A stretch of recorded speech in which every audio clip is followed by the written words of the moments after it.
usually things aren't too hot on my palate, but it come out hot.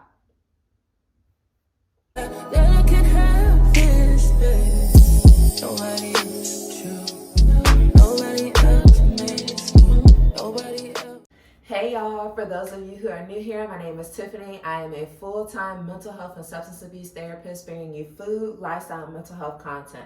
I have not done a Tiffany's taste test in a little bit of time. Now I have some sauces here for you today, but I also have some charcuterie ingredients.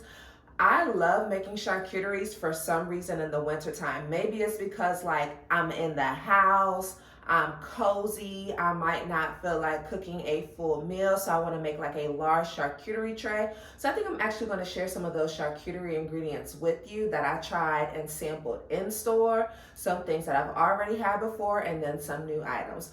But first, let's start with this olive oil. The guy at Trader Joe's at the cash register was like all about this olive oil.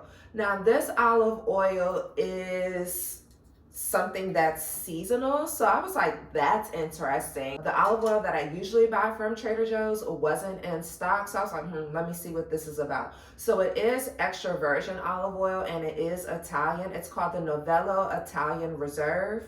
What I tend to look for in olive oil, if I'm trying to buy like a really good brand, is that all the olives are sourced from one country, not from Spain, Italy, France, Chile, and all these other countries mixed together. But now typically, and I didn't think about it until I just looked at this, olive oil is supposed to come in a dark bottle to make sure that it doesn't go rancid. This is in a clear bottle. My olive oil doesn't last a long time, and it's kept inside my pantry, so it's away from the sunlight.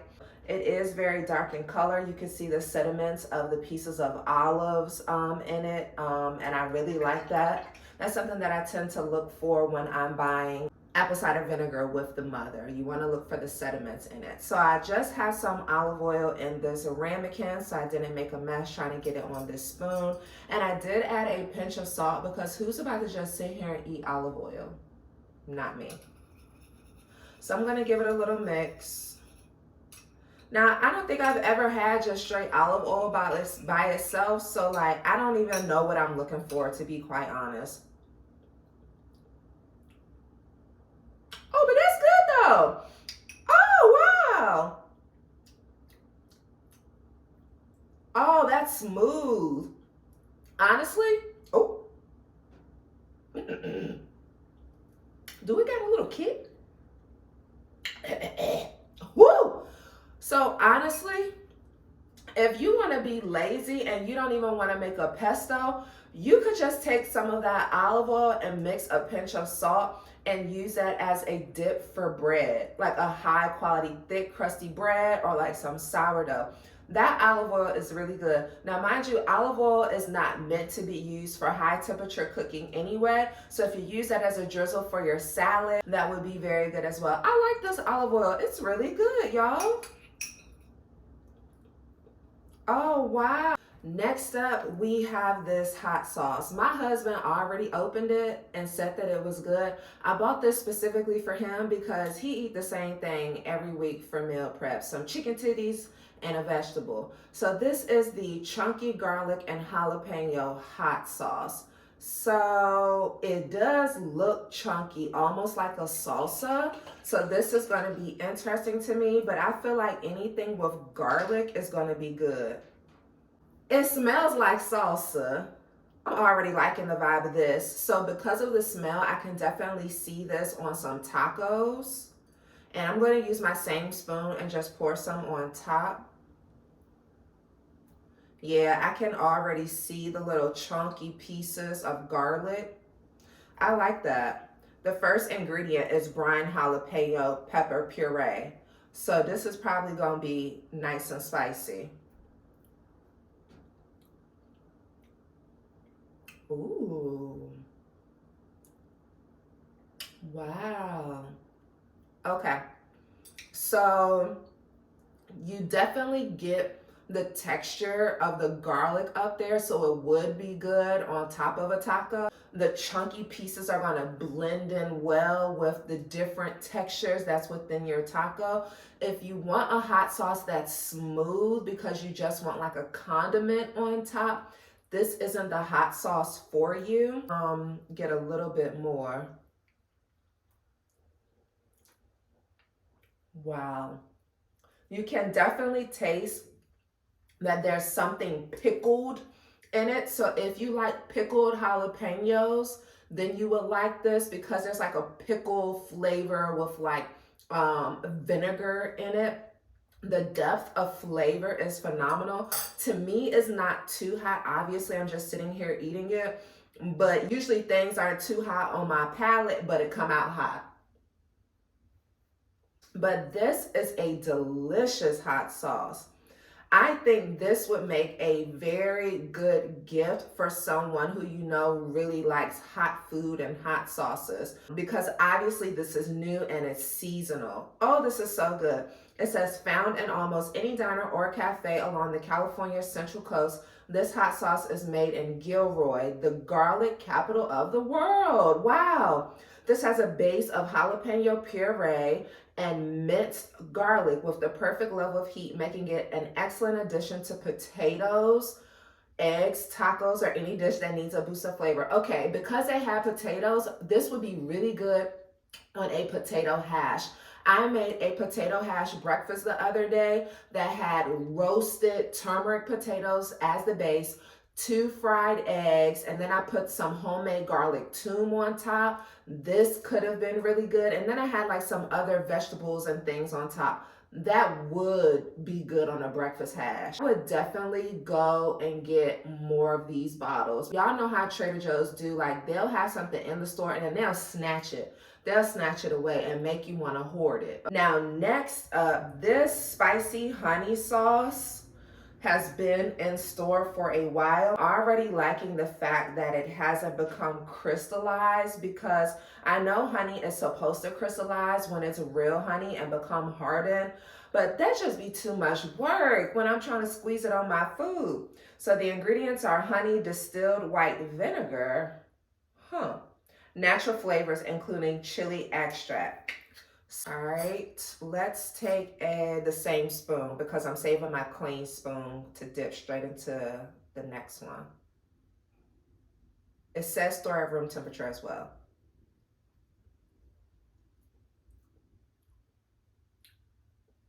Oh, I'm about to say, where the heat at? Where the chili? Let me try one more time, make sure I can get none of that hot sauce on it. Oh, I just had an idea.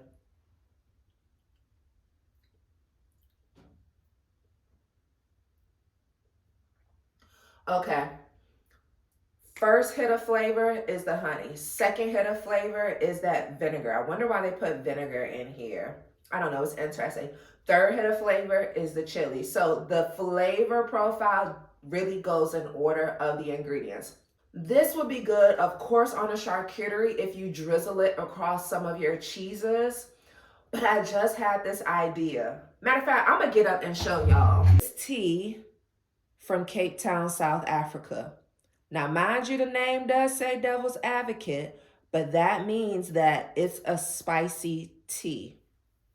Everybody ain't gonna be able to go to South Africa, but this tea is a curiously strong, full-body ginger and chili infusion to keep you and your immune system honest. I like this tea because of the strong flavor of the ginger in combination with the chili. And it's very good with a bit of honey. And usually I don't add honey to my teas, but the nice balance of the heat, the sweetness, the spicy like bite of the ginger mixes well together. So I share this tea because I would honestly add this to a ginger tea. This would be so good. Now, Trader Joe's has a ginger turmeric tea. I think that this would mix really well with it if you do want that sweetness with a little bit of heat added to it. And I never thought to add this to a tea because of the spiciness of the chili. And then, of course, you can also add this to your chicken and waffles. Last but certainly not least is this chili oil. I make my chili oil at home, but when I saw this in the store, I said, girl, I gotta try this. And it's because my mom and I saw a chili oil Thanksgiving time in Walmart, and we were both intrigued by it. So she bought it, but we never tasted it. So this crunchy chili, cranberry, orange, and onion oil really caught my attention. It's in olive oil with dried red bell peppers and brown sugar. The ingredients are olive oil, ancho chili pepper flakes, sweet and dried cranberries, dehydrated onions, dehydrated red bell peppers, crushed chili peppers, brown sugar, babe, and it's high off of love. I want some of your brown sugar. Okay. Natural flavor, and then in parentheses it says orange oil, sea salt, and then paprika. So I'm gonna give this a shake, and you can hear the crunchy pieces. That's the one thing that store-bought chili oil has on me, is all of the crunchy pieces, because my chili oil is highly flavorful, but it doesn't have as much texture. So we're gonna open this up and use a clean spoon and stir it up. Oh, look at all those crunchy chili pieces. Let's smell it. Oh yeah, I smell that cranberry and orange. Honestly, the cranberry and orange is the only thing that I smell. Oh wow. The color is absolutely beautiful. It does have a little bit of an orange tint to it. Smell is beautiful. I can smell it from over here. I already know it needs salt. Wow, I did. Okay. All right. All right. All right, Trader Joe's now. Let me get a pinch of salt. All right, I got my salt and a clean spoon because I got to try it again with the salt because I can tell. Was salt even in the ingredients? Sea salt is like all the way at the bottom. So they didn't add a lot of salt to this. Oh shit, that's too much salt. Okay, that should be better.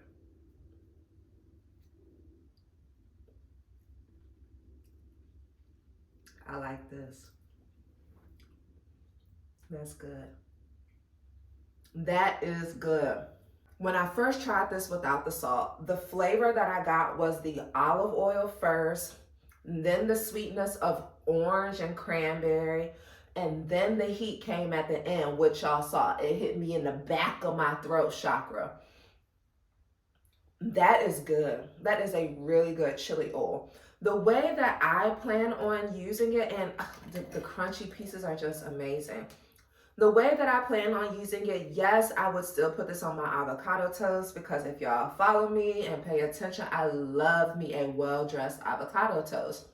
Now, I could still put this on my avocado toast, but I bought this specifically for Christmas. I am cooking duck breast and then like a duck wing thigh, whatever. I'm cooking duck for Christmas, and I thought that that chili oil would make a beautiful topper on top of the duck breast because you know usually duck is served with like some type of orange glaze, orange marmalade, something, or made with like a sweet Chinese flavor. So I might still make like some type of orange marmalade sauce and then drizzle some of that chili oil on top. All right, now for my charcuterie girls, the bonus ones that we're gonna talk about are these crackers. So I actually haven't tried these crackers yet, but you see it comes in a variety, and I love that it's one box, 3 different varieties. I feel like this is just gonna be a straight shooter, right? Like how can you mix up a rosemary cracker, red chili cracker, and then a garlic cracker? The red chili is what stood out to me. Obviously, I'm a spicy girl. I love spicy foods. And maybe this chili cracker would be good with the cheese on top. and that honey hot sauce from Trader Joe's as well. But this cracker is the one that I do want to focus my attention on, because when I went to Trader Joe's, they had this cracker, this cheese, and some white wine for samples. And I had been wanting to try this fig and olive crisp cracker, but I had been nervous because although I like figs and although I like olives, I was like, I don't know how that's gonna mix. But it's good. So when you bite into the cracker, you do get a textural piece of the fig and olive in it. The fig more so than the olive, so it's a nice like bit of sweetness in the cracker. And then when it was paired with this cheese, this is a triple cream soft ripened cheese imported from France. It is $13.99 a pound. I got 0.57 pounds and it came out to be $7.97. It says, I don't speak French, I speak Spanish. So do not be talking crap about me when I try to say this French word, okay? This is Les Délices de Bourgogne. I feel like I did pretty well. But I wanted to highlight this cheese because it is a softened cheese and the outside of it looks like a brie. And for some reason, and maybe because it was so soft, my brain was thinking that it was going to be a little sour like a goat cheese, but it wasn't.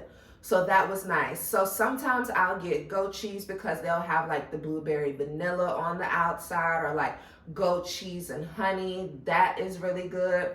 But I don't really favor the sourness of goat cheese, but it's better for us as humans. It's better on our gut, and I think it's lower in lactose as well.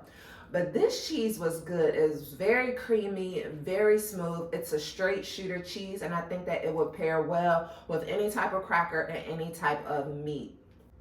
Last but not least is this turkey summer sausage. I feel like they have this year round, although it's called summer sausage. And I wanted to highlight this not only because it tastes absolutely amazing, but two things that I think are very important is it's nitrate and nitrites free, which is often found in cured deli meat. And it's turkey. So if you're making a charcuterie board for someone who doesn't eat pork, because basically all charcuterie ingredients are highly focused on pork, you could take this. You could add this, and it's not a hard sausage like a lot of these type of like log meats are for charcuterie boards, but it is soft and it's a very meaty meat to add. So you could slice this as thick or as thin as you want, and honestly, it's just good to me. And now that I think about it, me being a little country girl, I'm wondering how it would be if you slice it up and fry it in the pan and add it to a breakfast sandwich with some eggs and some cheddar cheese, maybe on top of a little croissant or something. I'll just stick with using this on a charcuterie board, but I do like this, so if you see this, you should go and get it. So that is all that I have for you all in this taste test video. I hope you enjoyed it, and I hope you go and get some of those ingredients that were just like absolutely phenomenal. If you enjoyed this video, give me a thumbs up, like, comment, and subscribe, and I'll check you all next time. Bye.